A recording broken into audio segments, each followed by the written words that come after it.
এই মোবাইলটার প্রবলেম হচ্ছে কাস্টমার কাপড় চোপড়ের সাথে ওয়াশিং মেশিনে এই মোবাইলটাও দিয়ে দিয়েছিল।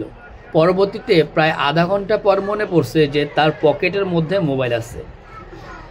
তো উঠানোর পরে দেখতেছে যে ডিসপ্লেও আসতেছে না, মোবাইলটা অনও হচ্ছে না। পরবর্তীতে আমার দোকানে আসলো, আমি জিজ্ঞেস করলাম কি হয়েছে। উনি বলল যে এই ঘটনা, এই হিস্টোরি। তো মোবাইলটা খোলার পরে আমি দেখলাম ব্যাক পাশে সিপিইউ এবং বিপিএইচ লাইন চার্জিং আইসি এই দুইটা স্টিল প্যানেল খোলা। পরবর্তীতে এখানে বিপিএইচের কয়েলটা চেক করলাম, দেখলাম বিপিএইচ লাইনে কোনো শর্ট নাই। আর এখানে যে দেখতে পারতেছেন পাওয়ার আইসির স্টিল সেল, নেটওয়ার্ক সেকশনের স্টিল সেল, 4G আইসি স্টিল সেল, এগুলো কিন্তু আমি নিজে খুলেছি। আর অপোজিটে যেই স্টিল সেল খোলা ছিল সেটা আগে থেকেই ছিল, তার মানে উনি কাউকে দেখাইছে। তো যাই হোক, আমরা কিন্তু বিপিএইচ লাইন চেক করলাম, ওইখানে কোনো শর্ট পেলাম না। পরবর্তীতে আমি এইখানে শর্টটা পেলাম, আপনাদেরকে দেখাচ্ছি কোথায় শর্টটা পেয়েছি।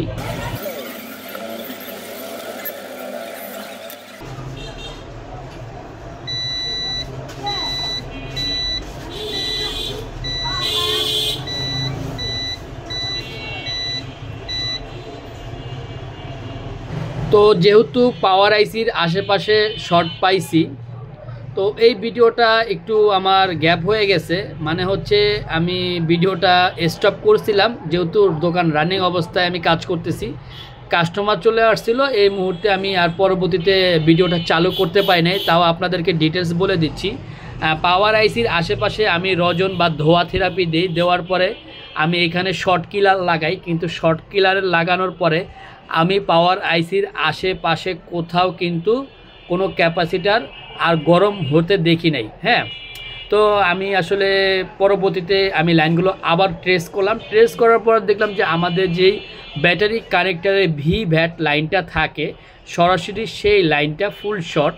আমি আপনাদেরকে আবার দেখিয়ে দিচ্ছি মিটার দিয়ে চেক করে।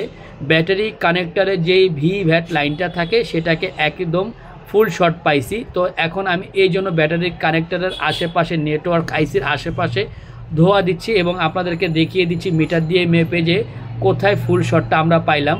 তো এখনই দেখবেন আপনারা কোথায় ফুল শর্টটা পাইলাম।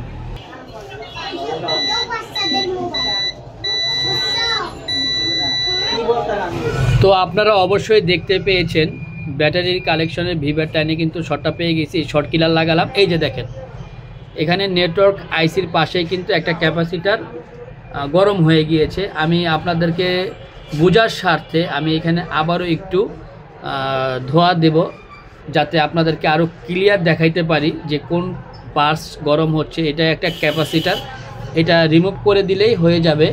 তারপর আমি আপনাদেরকে আরও একবার দেখাচ্ছি যে কোন পার্টসটা গরম হচ্ছে, একটু ওয়েট করেন। এই যে দেখেন আবারও ব্যাটারি কানেক্টরের ভ্যাট লাইনে আমি শর্ট কিলারটা লাগালাম। দেখেন, এই যে দেখেন, দেখতে পারতেছেন কি পরিমাণে গরম হয়েছে, ধোঁয়াগুলো কিন্তু উড়ে গেছে। হ্যাঁ, তো এই ক্যাপাসিটারটা রিমুভ করে দিলেই কিন্তু আমাদের শর্টটা গায়েব হয়ে যাবে। তো এটাকে এখন রিমুভ করে দিব। তো এই ধরনের ভিডিও দেখতে হলে অবশ্যই পেজটাকে ফলো, চ্যানেলটাকে সাবস্ক্রাইব করে রাখবেন। আমি চেষ্টা করি আমি যতটুকু জানি আপনাদের মাঝে শেয়ার করার জন্য। ধন্যবাদ।